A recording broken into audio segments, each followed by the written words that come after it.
Alors, salam alaikum, bonjour. J'espère que tout le monde va bien, ainsi que vos familles et les personnes qui vous sont chères. Alors, on va reprendre aujourd'hui pour qu'on puisse, si on peut dire, boucler le programme. Donc, nous allons aborder deux points importants. Alors, qui sont considérés toujours comme les piliers de la macroéconomie appliquée. Il s'agit d'aborder le premier point qui porte sur le taux de change et l'équilibre extérieur.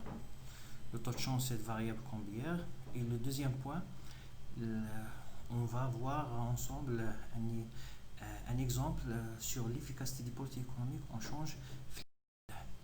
Alors, pour bien commencer les choses, nous allons faire un petit rappel en définissant la notion de taux de change.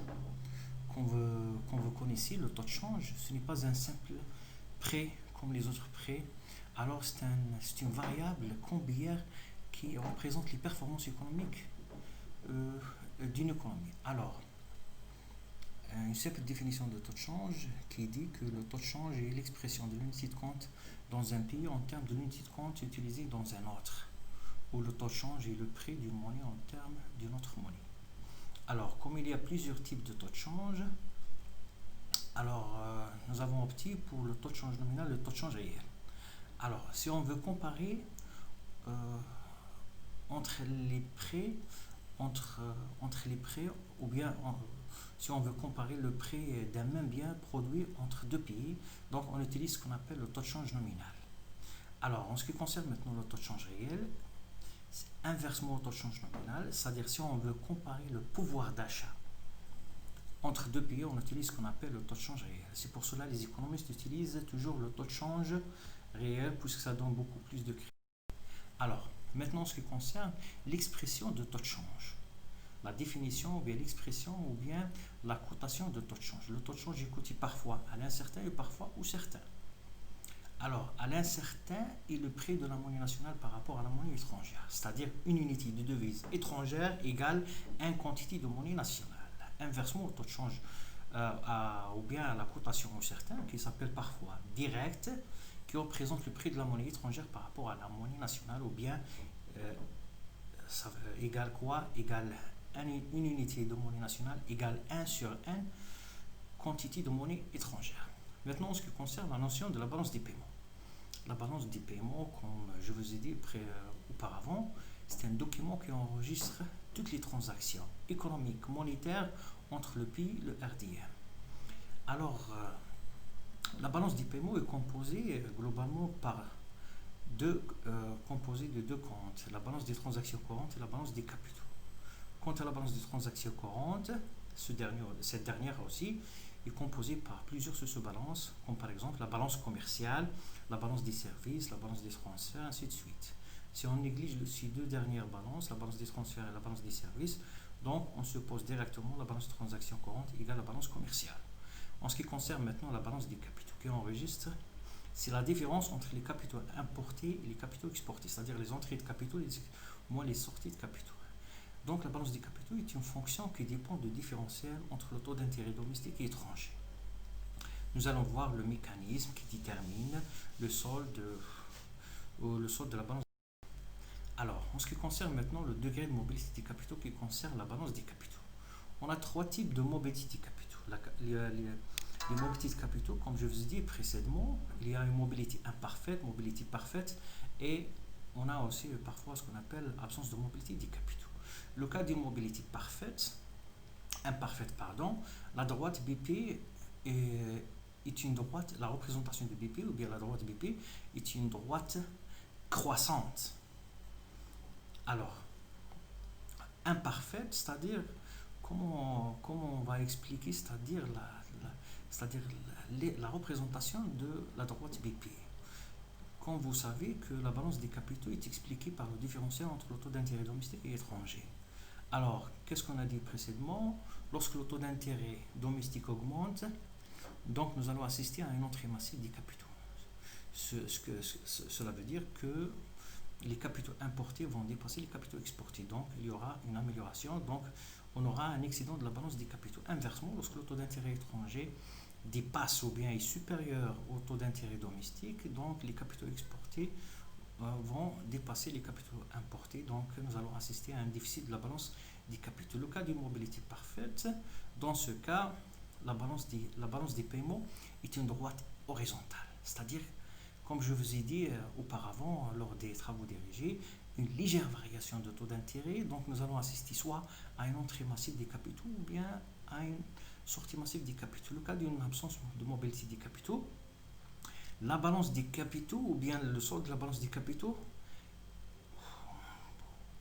ou bien la balance ou bien la droite BP ou bien la droite les capitaux sont inélastiques aux variations de taux d'intérêt quel que soit le niveau des taux d'intérêt, la balance des paiements, la représentation de BP est toujours verticale, est une constante aussi.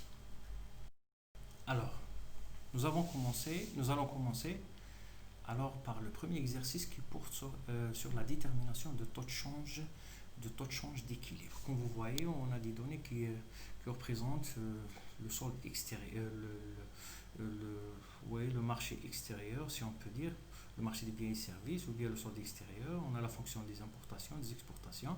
On a aussi la balance des capitaux, on a la demande de devises et l'offre de devises. On a par supposition le revenu qui représente l'équilibre sur le marché IS, c'est bien 2500 unités monétaires. Ici, la devise, il s'agit du dollar américain. Donc, le taux de change par supposition est supposé, donc le taux de change dans cet exercice est coté à l'incertain, c'est-à-dire le dollar est considéré comme monnaie étrangère, comme devise. Quand on dit devise, c'est-à-dire monnaie étrangère. Alors, donc,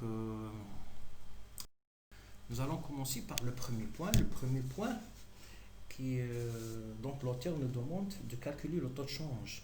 Le taux de change qui représente le taux de change d'équilibre et c'est pas le taux de change d'équilibre. Donc automatiquement, quand on fait la confrontation entre l'offre et la demande, donc on cherche le taux de change d'équilibre. Donc qu'est-ce qu'on fait? On va suivre une méthode classique. Donc, qu'est-ce qu'on fait? On fait offre globale égale demande globale. Donc, après confrontation de l'offre et la demande des devises, on trouve le taux de change qui représente l'équilibre sur le marché de change. Alors, le prix sur le marché de change, comme vous savez, c'est bien le taux de change. OK? Alors, la quantité, on fait après avoir trouvé le résultat, on fait remplacer dans l'une des fonctions de la demande ou bien de l'offre pour trouver, c'est-à-dire la quantité de devises nécessaires pour satisfaire soit les demandeurs et les offreurs. Alors, en ce qui concerne maintenant la représentation de l'offre et de la demande, de la fonction de l'offre et de la demande des devises. Comme vous savez, la fonction de droite des droits, la fonction de la demande sur n'importe quel marché est une fonction décroissante. Plus que les prix baissent, plus que la demande, la quantité demandée augmente. Inversement, en ce qui concerne maintenant la droite de l'offre, plus que le prix des choses ou bien des trucs offerts est très élevé, plus que leur demande baisse. Donc cette figure représente l'égalité de l'offre et de la demande de devise. Maintenant, la deuxième question, ce taux de change qu'on a déjà trouvé lors de la résolution de la première question, permet-il l'équilibre de la balance des opérations courantes, la balance des transactions ou bien souvent la balance des opérations courantes? L'opération est simple et facile. Qu'est-ce qu'on fait? On fait x égale à 1, donc les exportations égale les importations, avec le revenu d'équilibre égale 2500 et le taux de change égale 5, donc ce qui donne 1000 égale à 1000. Donc qu'est-ce qu'on peut dire facilement? Que ce taux de change réalise l'équilibre de la balance des opérations, la détermination de la fonction y. Donc pour trouver la nouvelle fonction que représente la fonction BP après augmentation de taux de change. Maintenant, nous passerons à la résolution de l'exercice numéro 2. Chose importante, il faut bien me suivre. Il faut bien suivre, pardon. Donc maintenant, qu'est-ce qu'on a? On a des données qui représentent le marché, c'est-à-dire le marché réel, les exportations, les importations, la consommation, les investissements, les taxes, la masse monétaire aussi sur le marché monétaire. la demande de monnaie pour motif de transaction, la demande de monnaie pour motif de spéculation. Donc le taux de change exprimé dans cet exercice donc, ou bien est défini à l'incertain. Donc en ce qui concerne maintenant la mobilité des capitaux, on est en change flexible avec mobilité parfaite des capitaux. Donc automatiquement la droite BP sera ancien, c'est au schéma. Donc après, comme vous voyez, IS1, LM1, le point d'intersection, après l'augmentation des dépenses publiques, donc la droite IS se déplace vers le haut à droite. Ok. Donc qu'est-ce qu'on a ici? On a un excédent de la non, pardon. Oui, on a un excédent de la balance des paiements. C'est clair? Cet excédent de la balance des paiements, après cet excédent, donc le nouveau point d'intersection IS2LM1 se trouve au-dessus de la droite BP. Cela signifie un excédent de la balance des paiements. Un excédent de la balance des paiements signifie quoi? Une réévaluation de la monnaie nationale. Alors, 1,264. Hein? Vous pouvez visiter la page ou bien lire la page 7 sur le fichier PDF efficacité des politiques économiques en ISMBP que je vous ai déjà donné et diffusé sur la plateforme. Alors, et pour cette question, revenir à la page 9 sur le fichier PDF efficacité des politiques économiques en ISMBP. Alors, bonne chance à vous toutes et tous et merci pour votre attention. N'hésitez pas de me contacter sur cette adresse email. Pour l'instant, je n'ai rien reçu de votre part. Ça veut dire quoi? L'essentiel, bonne chance à vous toutes et tous et restez toujours en confinement. Ok? Et salam alaikum.